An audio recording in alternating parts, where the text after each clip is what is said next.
Top accolade African news updates. I am Soibifa Jackeridge.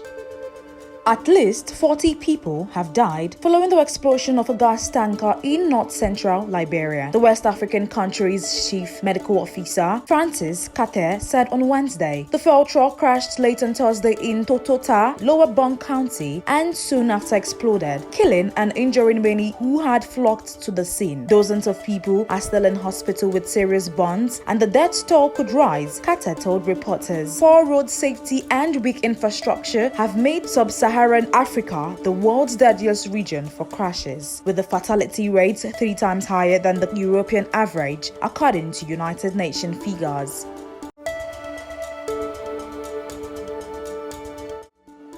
At least 40 more people have died in Eastern Democratic Republic of Congo, local authorities said after heavy downpours overnight on Tuesday unleashed floods and landslides that left residents digging through the mud to find bodies. In the city of Bukavu, onlookers gathered to watch on Wednesday as a group of men hauled a car out of the mud to recover a woman's body from underneath. At least 20 people died in Bukavu and at least 20 more were killed in the village of Burinyi, 50 kilometers that is 31 miles from Bukavu, according to officials in the two places. Bukavu resident Yvonne Mokupi, who was able to stay clear of the deluge, said her neighbor was swept away by the flood waters. We have managed to recover 3 bodies under the trees, but others have not been found yet, she said. Poor urban planning and weak infrastructures make communities like Mokupi's more vulnerable to extreme rainfall, which is becoming more intense and frequent in Africa due to warming temperatures. According to United Nations climate experts, the overnight devastation follows the death of at least 22 people in Kateh Central Province on Tuesday when a landslide swallowed houses, churches, and roads, killing entire families and leaving people homeless.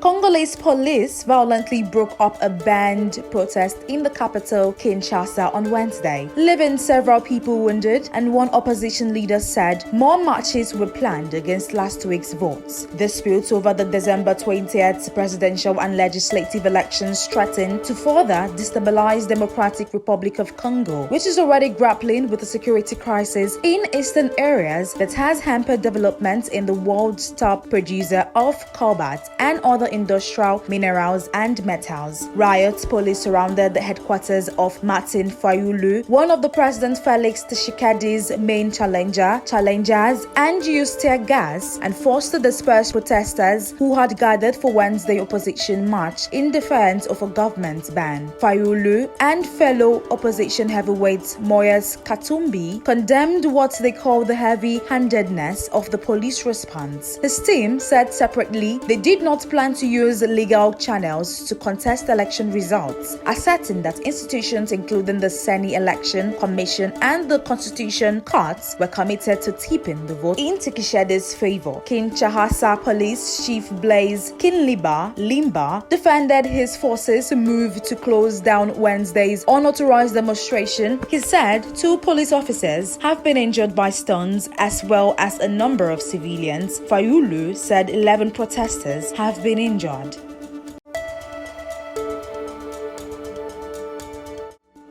The leader of Sudan's paramilitary Rapid Support Forces (RSF), General Mohamed Hamdan Dagalo, said on Wednesday he met Uganda's President Yoweri Museveni, his first confirmed appearance outside of Sudan since the war began between RSF and Sudanese army broke out in April. Dagalo, whose whereabouts during the war have been unknown, said on X the two discussed developments in Sudan as well as his vision for negotiations to end the war. Museveni confirmed the meeting in a post on X, saying he welcomed Dagalo to his country home, Wakitura. Sudan's army and the RSF have been locked since mid-April in a conflict that has devastated the capital, Khartoum, and triggered waves of ethnic killings in Darfur. Despite several rounds of diplomacy to halt the fighting, the RSF has been gaining momentum, taking over Wad Madani, a city in the central of the country earlier this month. Its soldiers have been accused of looting and killing civilians, including in surrounding villages, allegations it rejects. Sudan's foreign ministry said in a statement on Wednesday that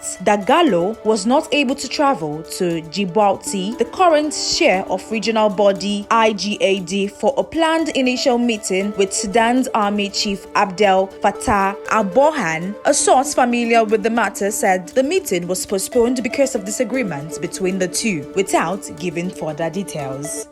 That is the size of top accolade African news updates. You can follow us on our social media platforms as displayed on your screen. Happy Thursday.